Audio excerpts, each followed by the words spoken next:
ವಿಘ್ನರಾಜ ವಿಶುದ್ಧವಾಣಿ ವಿಶಿಷ್ಟ ವಿಷ್ಣು ವಿಶೇಷ ಶಂಕರ. ವಾಯು ಜಲ ಗಗನ ಅನಲ ಅಣು ಓಂಕಾರ ಬ್ರಹ್ಮಾಂಡ ಆದಿ ಮಧ್ಯ ಅಂತದ ವ್ಯಾಪ್ತಕ್ಕೆ ಸಚ್ಚಿತ್ ಆನಂದ ಆತ್ಮಜ್ಞಾನಕ್ಕೆ ರೂಪು ನೂರರ ಶುದ್ಧ ಚೈತನ್ಯಕ್ಕೆ ನಮೋ ನಮಃ. ನಾರಾಯಣಂ ನಮಸ್ಕೃತ್ಯ ನರಂಚೈವ ನರೋತ್ತಮಂ ವ್ಯಾಸಂ ವಾಗ್ದೇವೀಂಚೈವ ತತೋ ಜಯಮುದೀರಯೇತ್. ಸುವರ್ಣ ಭಾರತೀಯರೇ, ಚಿನ್ನದ ನಾಡಿನ ಕನ್ನಡಿಗರೇ, ಶೌನಕ ಮಹರ್ಷಿಗಳ ಯಾಗಭೂಮಿಯಲ್ಲಿ ನಡೆಯುತ್ತಾ ಇರತಕ್ಕಂಥ ದೀರ್ಘ ಸತ್ರದಲ್ಲಿ ವಿರಾಮ ಕಾಲದಲ್ಲಿ ಸೂತ ಪುರಾಣಿಕರು ಉಗ್ರಶ್ರವ ಸೌತಿಗಳ ಮಕ್ಕಳು ಆ ಋಷಿಗಳನ್ನೆಲ್ಲ ಕುರಿತು ಮಹಾಭಾರತದ ಕಥೆಯನ್ನು ಹೇಳಲಿಕ್ಕೆ ಆರಂಭ ಮಾಡಿದ್ದಾರೆ. ಹಾಗೆ ಆರಂಭವಾದಂತಹ ಸಂದರ್ಭದಲ್ಲಿ ಭಾರತದ ಕಥೆಯನ್ನು ಶುರು ಮಾಡುವುದಕ್ಕಿಂತ ಮುನ್ನ ಆ ಭಾರತವನ್ನು ಬರೆದಂತಹ ಮಹಾನ್ ಋಷಿ, ಮಹಾನ್ ವ್ಯಕ್ತಿ, ಮಹಾನ್ ಮನೀಷಿ ಆ ವ್ಯಾಸ ಮಹರ್ಷಿಗಳ ಪರಿಚಯವನ್ನು ಮಾಡಿಕೊಡ್ತಾ ಇದ್ದಾರೆ. ಆ ವ್ಯಾಸ ಮಹರ್ಷಿಗಳ ಆಗಮನ ಹೇಗೆ ಆಯಿತು, ಅವರ ಸಾಧನೆಗಳು ಏನಾಯಿತು, ಅವರ ವಿಶೇಷ ಏನು ಅನ್ನತಕ್ಕಂಥದ್ದರ ಪರಿಚಯವೇ ಇಂದಿನ ಉಪನ್ಯಾಸದ ಮುಂದುವರಿಕೆ. ಅದರ ಹಿನ್ನೆಲೆಯಲ್ಲಿ ನಾವು ಮಾತನಾಡ್ತಾ ಇದ್ದೇವೆ, ಮತ್ಸ್ಯಗಂಧಿನಿ ಹುಟ್ಟು ಹಾಕುತ್ತಾ ಇರತಕ್ಕಂಥ ದೋಣಿಯ ಒಳಕ್ಕೆ ಋಷಿಯೊಬ್ಬರು ಪ್ರವೇಶ ಮಾಡಿದ್ದಾರೆ.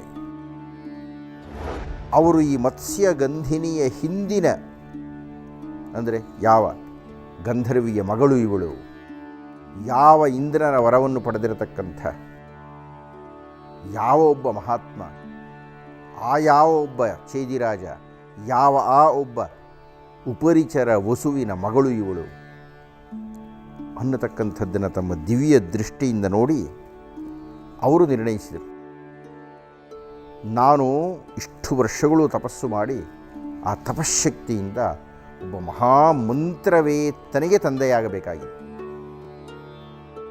ಅಂದರೆ ಮಹಾಮಂತ್ರದ್ರಷ್ಟಾರನನ್ನು, ಮಹಾನ್ ಶಕ್ತನನ್ನು ಈ ಪ್ರಪಂಚದಲ್ಲಿ ನಾಗರಿಕತೆ, ಬುದ್ಧಿವಂತಿಕೆ, ಅಕ್ಷರಜ್ಞಾನ ಅನ್ನತಕ್ಕಂಥದ್ದು ಇರುವ ತನಕ ನೆನಪಿಸಿಕೊಳ್ಳಬಲ್ಲಂತಹ ಮಹಾನ್ ಮುನಿಶ್ರೇಷ್ಠರನ್ನು ಸೃಷ್ಟಿ ಮಾಡಬೇಕಾಗಿದೆ. ಅಂತಹ ಮಹಾನ್ ಋಷಿಗೆ ತಾಯಿಯಾಗಬೇಕಾದಂಥ ಒಬ್ಬ ಮಹಾನ್ ವ್ಯಕ್ತಿಯೇ ಬೇಕಾಗಿದೆ. ಹೀಗಾಗಿ ಅಂತಹ ಹೆಣ್ಣನ್ನು ಅರಸುತ್ತಿದ್ದಾಗ ಈ ಮತ್ಸ್ಯಗಂಧಿನಿ ಆ ಋಷಿಗಳ ಕಣ್ಣಿಗೆ ಬಿದ್ದರು. ಆ ಋಷಿಗಳ ಮತ್ಯಾರೂ ಅಲ್ಲ, ವಸಿಷ್ಠರ ಮೊಮ್ಮಕ್ಕಳು ಪರಾಶರ ಮಹರ್ಷಿಗಳು. ಪರಾಶರ ಅಂದರೆ ಅರ್ಥ ಏನು, ಆ ಹಿನ್ನೆಲೆಯನ್ನೆಲ್ಲ ನಾನೀಗಾಗಲೇ ಒಂದು ಸಲ ಮಾತನಾಡಿಬಿಟ್ಟಿದ್ದೇನೆ.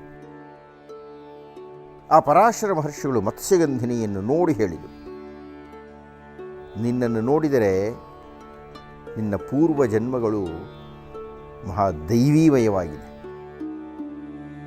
ನಾನು ಸಂತಾನೋತ್ಪತ್ತಿಗಾಗಿ ಕ್ಷೇತ್ರವನ್ನು ಆಯ್ಕೆ ಮಾಡಿಕೊಳ್ಳುತ್ತಾ ಇದ್ದೇನೆ, ನೀನು ಅದಕ್ಕೆ ಯೋಗ್ಯಳು ಅಂತ ಅನ್ನಿಸಿದೆ.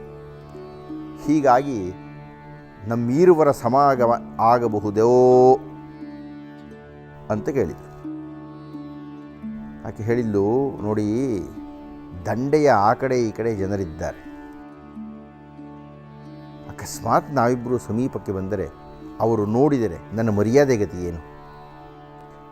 ಮತ್ತು ನಿಮ್ಮಂಥ ಋಷಿಗಳು ನಿಮ್ಮನ್ನು ನೋಡಿದರೆ ಸಾಕು ನನಗೆ ಹೆದರಿಕೆ ಆಗ್ತಾಯಿದೆ. ಅಂಥ ತೇಜಸ್ಸು ನಿಮಗಿದೆ. ನೀವು ಬಯಸಿದರೆ ನಾನು ಬೇಡ ಅಂತ ಹೇಳುವಂಥ ಶಕ್ತಿ ನನಗಿಲ್ಲ. ಆದರೆ ನನ್ನ ಮರ್ಯಾದೆಯನ್ನು ನೀವು ಕಾಪಾಡಬೇಕು ಅಂತ ಹೇಳಿ, ಯಾರೋ ನೋಡ್ತಾ ಇದ್ದಾರೆ ಅಂತ ತಾನೇ ಅಂತ ಮಂತ್ರೋಚ್ಚಾರಣೆ ಮಾಡಿದರು. ಆ ದೋಣಿಯ ಸುತ್ತಲೂ ಮಂಜಿನ ಪರದೆ ಏರ್ಪಟ್ಟು ಬಿಡ್ತು. ನೋಡಿದ್ಯಾ, ಯಾರೂ ನೋಡ್ತಾ ಇಲ್ಲ. ಈಗ ಮಂತ್ರಶಕ್ತಿಯನ್ನು ನೋಡಿ ಆಕೆಗೆ ಆಶ್ಚರ್ಯವಾಗಿಬಿಡ್ತು. ಮತ್ಸ್ಯ ಬಸುರಲಿ ಉದಿಸಿದ ನಳಿನ ಲೋಚನೆ ಮತ್ಸ್ಯಗಂಧಿನಿ ಬೆಳೆಯುತ್ತಿದ್ದಳು, ಸಂಗವಾಯಿತು ಪರಾಶರ ವ್ರತಿಯ. ಪರಾಶರ ವ್ರತಿಯ ವಸಿಷ್ಠರ ಮಕ್ಕಳಾಗಿರತಕ್ಕಂತಹ ಶಕ್ತಿ ಮಹರ್ಷಿಗಳ ಮಗನಾಗಿರತಕ್ಕಂಥ ಈ ಪರಾಶರ ವ್ರತಿಯ ಸಂಗವಾಯಿತು ನಳಿನಲೋಚನೆ ಮತ್ಸ್ಯಗಂಧಿನಿಯೇ. ಅವ್ರು ಹೇಳಿದ್ಲು, ಸ್ವಾಮಿ, ನಾನು ಒಪ್ಕೊಂಡ್ಬಿಟ್ಟಿದ್ದೇನೆ, ನಾನು ನಿಮ್ಮವಳು ಆಗಿಬಿಡ್ತೀನಿ. ಆದರೆ ನಿಮ್ಮದು ಇನ್ನೊಂದು ಸಂದೇಹ ಇದೆ. ನಾನು ಕನ್ಯೆ, ನನ್ನ ತಂದೆಯ ಮನೆಯಲ್ಲಿದ್ದೇನೆ. ಅಕಸ್ಮಾತ್ ನೀವು ನನ್ನನ್ನು ಬಳಸಿಬಿಟ್ಟರೆ, ನಾನು ನಿಮ್ಮಲ್ಲಿ ಐಕ್ಯಳಾಗಿ ಬಿಟ್ಟರೆ ನನ್ನ ಕನ್ಯಾಭಂಗವಾಗುತ್ತೆ. ನನ್ನ ಕನ್ಯಾಭಂಗವಾದ ಮೇಲೆ ನನ್ನನ್ನು ಯಾರು ಮದುವೆ ಆಗ್ತಾರೆ? ನಮ್ಮ ತಂದೆಗೆ ನಾನು ಮುಖವನ್ನು ತೋರಿಸೋದು ಹೇಗೆ? ಅವ್ರು ಹೇಳಿದರು, ಇಲ್ಲ ಇಲ್ಲ ಇಲ್ಲ, ಇದು ಸಾಮಾನ್ಯವಾದ ಸಂದರ್ಭ ಅಲ್ಲ, ಇದು ಮಹಾನ್ ಪುರುಷನೊಬ್ಬನ, ಮಹಾನ್ ಮುನಿಯೊಬ್ಬನ ಅವತಾರವಾಗತಕ್ಕಂಥ ಸಂದರ್ಭ. ಹೀಗಾಗಿ ಸಾಮಾನ್ಯ ನಿಯಮಗಳನ್ನು ಇದಕ್ಕೆ ಅಳವಡಿಸುವಂತಿಲ್ಲ. ಆದ್ದರಿಂದ ನಾನು ಹೇಳ್ತಾ ಇದ್ದೇನೆ, ನನ್ನ ಸಮಾಗಮವಾದ ನಂತರವೂ ನಿನ್ನ ಕನ್ಯತ್ವ ಹಾಗೆ ಮುಂದುವರಿಯುತ್ತೆ. ಅಷ್ಟೇ ಅಲ್ಲ, ನನ್ನಂತಹ ಪುರುಷನ ಸಂಯೋಗವಾಗಿದ್ದ ನಿನಗೇನಾದರೂ ಬರಬೇಕಾದ್ರೆ ಕೇಳ್ಬೋದು. ಜೊತೆಗೆ ಹೇಳ್ತಾ ಇದ್ದೇನೆ, ನಿನಗೆ ಹುಟ್ಟತಕ್ಕಂಥ ಮಗ ಬೇರೆಯ ಸಂದರ್ಭದಲ್ಲಿ ಸಾಮಾನ್ಯವಾಗಿ ಆಗುವಂತೆ 9 ತಿಂಗಳ ನಂತರ ಹುಟ್ಟೋದಿಲ್ಲ. ಈಗಲೇ ಈ ಕ್ಷಣದಲ್ಲಿಯೇ ಅವನ ಅವತಾರವೂ ಆಗಿಬಿಡುತ್ತೆ. ನಿನಗದು ಭಾರವೂ ಆಗುವುದಿಲ್ಲ, ಸಮಸ್ಯೆಯೂ ಆಗುವುದಿಲ್ಲ. ಆಕೆ ಹೇಳಿದ್ಲು, ಇಷ್ಟೆಲ್ಲ ಭರವಸೆ ಕೊಡ್ತಾ ಇದ್ದೀರಿ, ನಂದು ಒಂದು ಪುಟ್ಟ ಪ್ರಾರ್ಥನೆ ಇದೆ. ಏನು ಹೇಳೋ? ಆಕೆ ಹೇಳಿದ್ಲು, ನಾನು ಮೀನಿನ ಬಸುರಲ್ಲಿ ಬಂದಿದ್ದರಿಂದ ನನ್ನ ದೇಹದಿಂದ ಮೀನಿನ ವಾಸನೆ ಬರ್ತಾ ಇದೆ.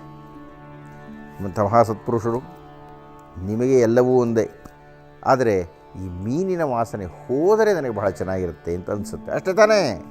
ಕೊಟ್ಟೆ ವರವನ್ನು ತೆಗೆದುಕೋ. ಮೀನಿನ ವಾಸನೆ ಹೋಗುವುದು ಅಷ್ಟೇ ಅಲ್ಲ, ನಿನ್ನ ದೇಹದಿಂದ ಸುಗಂಧ ಅನ್ನತಕ್ಕಂಥದ್ದು ಇನ್ಮೇಲೆ ಬರುತ್ತೆ. ಬರೀ ಬರೋದಷ್ಟೇ ಇಲ್ಲ, 1 ಯೋಜನದ ದೂರದ ತನಕ ನಿನ್ನ ಸುಗಂಧ ಪ್ರಸರಿಸುತ್ತೆ ಅಂತ ಹೇಳಿದರು. ಆಕೆ ಮಹಾ ಸಂತೋಷವಾಯಿತು. ಮೊದಲೇ ರೂಪವತಿ, ಜೊತೆಗೆ ಸುಗಂಧವತಿಯೂ ಆಗಿಬಿಟ್ಟಿದ್ದಾಳೆ. ಆ ಸುಗಂಧಿನಿಯನ್ನು ಪರಾಶರವತಿಗಳು ಬಳಸಿದ್ದಾರೆ. ಕೊಂಚ ಕಾಲ ಆದಮೇಲೆ, ಕೊಂಚ ಕಾಲ ಅಂದರೆ ಮಾರನೇ ದಿವಸ ಅಂತಲ್ಲ, ಆಗಲೇ ಅವರ ಸಂಯೋಗ ಮುಕ್ತಾಯವಾದ ಮೇಲೆ ಬಳಿಕ ಯೋಜನ ಗಂಧಿಯಲ್ಲಿಂದಿಡಿದನ ಭ್ರಶ್ಯಾಮನುರು ಪಿಂಗಳ ಜಟ ಪರಿಬದ್ಧ ವೇದವ್ಯಾಸ ಮುನಿರಾಯ. ವೇದವ್ಯಾಸ ಮಹರ್ಷಿಗಳ ಅವತಾರವಾಗಿ ಹುಟ್ಟಿದೆ ಯೋಜನಗಂಧಿಯಿಂದ. ಜಟೆಯನ್ನು ಬಿಟ್ಟಿದ್ದಾನಾತ, ಹುಟ್ಟಿದಾನೆ. ಅದಕ್ಕೆ ಇಂಥ ಸಂದರ್ಭಗಳಲ್ಲಿ ನಾವು ಮಾತನಾಡಬೇಕಾದ್ರೆ ಬಹಳ ಎಚ್ಚರಿಕೆಯಿಂದ ಇರಬೇಕು. ಇವು ಸಾಮಾನ್ಯವಾದಂಥ ಸಂದರ್ಭಗಳಲ್ಲಿ ಸಾಮಾನ್ಯವಾದಂಥ ಗರ್ಭಕ್ಕೆ ಸಾಮಾನ್ಯರು ಹುಟ್ಟಿದಂತೆ ಹುಟ್ಟುವವರು ಅಲ್ಲ ಅಂತ. ಅಂದರೆ ಆ ಕ್ಷಣದಲ್ಲಿಯೇ ಸಂಯೋಗವಾಗಿ ಆಗಲೇ ಹುಟ್ಟಿದ್ದಾರೆ. ಹುಟ್ಟಿದನೇ ಯೌವನ ಬಂದಿದೆ ಅವರಿಗೆ. ಕೃಷ್ಣವರ್ಣದಲ್ಲಿದ್ದಾರೆ, ಕಪೋಲಕೇಶ, ಜಟಾಧಾರಣ, ಮಹಾಶಕ್ತಿಶಾಲಿಯಾಗಿ ತನ್ನ ತಾಯಿಗೆ ವಂದನೆಯನ್ನು ಮಾಡಿ ಹೇಳಿದ್ದಾರೆ, ಅಮ್ಮ ನಾನು ಹೋಗಿ ಬರ್ತೀನಿ, ನೆನೆ ವಿಪತ್ತಿನೋಳೆಂದು. ವಿಪತ್ತು, ನಿನಗೇನಾದರೂ ತೊಂದರೆ ಆದರೆ, ನಿನಗೇನಾದರೂ ಸಮಸ್ಯೆ ಇದ್ದರೆ, ನಿನಗೇನಾದರೂ ಪರಿಹರಿಸಲಿಕ್ಕೆ ಆಗದೇ ಇರತಕ್ಕಂಥ ಸಂದರ್ಭ ಬಂದರೆ ನೆನೆ, ನನ್ನನ್ನು ನೆನಪಿಸ್ಕೋ ಅಂತ ಹೇಳಿ ಅವರು ಹೊರಟರು. ಅವರು ಹುಟ್ಟಿದ್ದು ಎಲ್ಲಿ? ಯಮುನಾ ನದಿಯ ನಡುಗಡ್ಡೆಯಲ್ಲಿ ಹುಟ್ಟಿದ್ದಾರೆ ಅವರು. ಅವರನ್ನು ಪ್ರಸವಿಸಿದ್ದು ಆ ಯಮುನಾ ನದಿಯ ಮಧ್ಯದ ದ್ವೀಪದಲ್ಲಿ. ಹೀಗಾಗಿ ಆ ಮಗುವಿಗೆ, ಆ ಋಷಿಗೆ ದ್ವೈಪಾಯನ ಅನ್ನತಕ್ಕಂಥ ನಾಮಕರಣ ಆಯಿತು. ಈ ದ್ವೈಪಾಯನ ಮಹರ್ಷಿಗಳು ಬೆಳೆದು ದೊಡ್ಡವರಾದ ಮೇಲೆ ಯೋಚನೆ ಮಾಡ್ತಾ ಇದ್ದಾರೆ, ಆಗಿನ ಕಾಲದ ತಾತ್ವಿಕ ಚಿಂತನೆಗಳನ್ನು ಗಮನಿಸಿದ್ದಾರೆ. ಆಗಿನ ತಾತ್ವಿಕ ಚಿಂತನೆಗಳು ಹೇಗಿದೆ? ವೇದಗಳನ್ನೇ ಆಧರಿಸಿದ್ದರೂ ಉಪನಿಷತ್ತಿನ ದೃಷ್ಟಿಕೋನಕ್ಕೆ ಹೆಚ್ಚು ಹೊಂದಿಕೊಳ್ಳದೆ ಕಪಿಲ ಮಹರ್ಷಿಗಳು ಸಾಂಖ್ಯಶಾಸ್ತ್ರವನ್ನು ಪ್ರತಿಪಾದನೆ ಮಾಡಿದ್ದಾರೆ. ಕಣಾದರು ಅನ್ನತಕ್ಕಂಥವರು ವೈಶೇಷಿಕ ದರ್ಶನವನ್ನು ತೋರಿಸಿದ್ದಾರೆ. ಗೌತಮ ಮಹರ್ಷಿಗಳು ನ್ಯಾಯಸೂತ್ರಗಳ ವಿರಚನೆಯನ್ನು ಮಾಡಿದ್ದಾರೆ.